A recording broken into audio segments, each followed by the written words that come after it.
We've had a few drastic changes to school policy this year. Luckily, we at War Eagle Television are here to explain the new rules. Starting this year, every Heritage student will be required to wear their student IDs on a lanyard at all times. All staff have to wear an ID somewhere on them. And so we said, you know what, there's a safety reason here too. The reason a staff member always has to have this is so that no matter what school campus we're on, we're identified as a legal adult to be on that campus. And so we thought, okay, if students were to wear this, it's very easy for us to identify a student that shouldn't be on our campus, or at least to question a stranger that might be walking down the hallway. This year, Heritage has applied the lunch detention policy. It is an option for students who can't make it to morning or afternoon detention. For the last, 3-4 years, we said if a student did receive a detention, they could pick morning detention or afternoon detention. We have many students where that's not an option because of buses. And yet, they should not be exempt from what everyone else is, and also they should not have to receive ISS just because they can't serve a detention. The two-lunch system implemented at the end of last year is here to stay. There will no longer be 3 lunches, only an A and B lunch. We put a lot of thought into it and then tried it at the end of last year. Of course, we had one whole set of kids not here.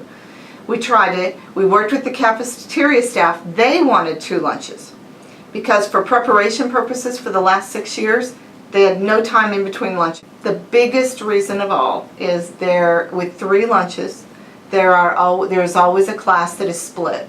I'll have to say this, most of the time it was the English and the social studies that were split, and yet one of our school priorities is literacy, and literacy is a very strong component, obviously in English class, and also very strong in social studies.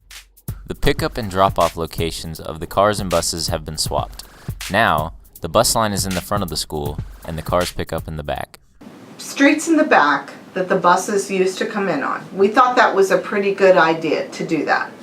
A couple things have happened. There are houses in the back of our school.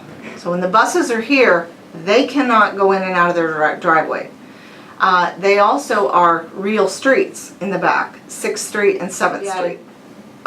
We had problems in the front a little bit with the car traffic in the front, and yet every student who drove, most of them, would go out the front of the building, crossing through all the car traffic. So we provide supervision, keep drivers safe, keep students safe, and also respect the residents that live in the back of our school and the city of Rogers, because we were taking over their streets basically for a half hour, and this is what was developed.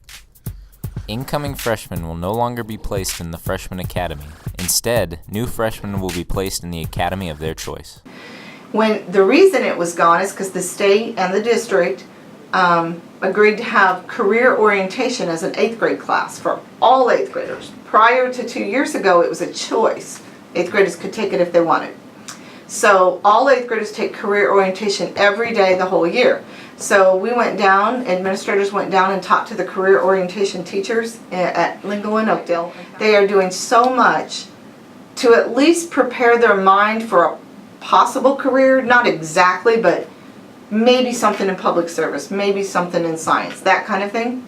They were doing probably more with careers than we were in Keystone.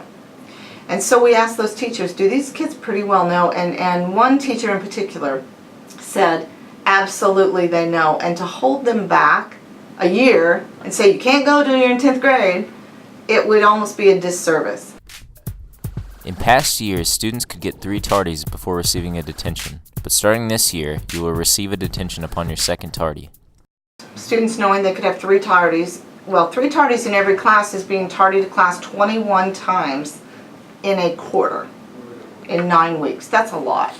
And so as we looked back, interesting piece about this though, when we look back at the data, those that are reaching those high level of tardies in every class seem to be the same students over and over. And so the thing about tardies that is a little bit hard for us is it's a rule that just has to be there for 2 reasons. Teach responsibility to the student, but also it's respectful to the teacher to be on time.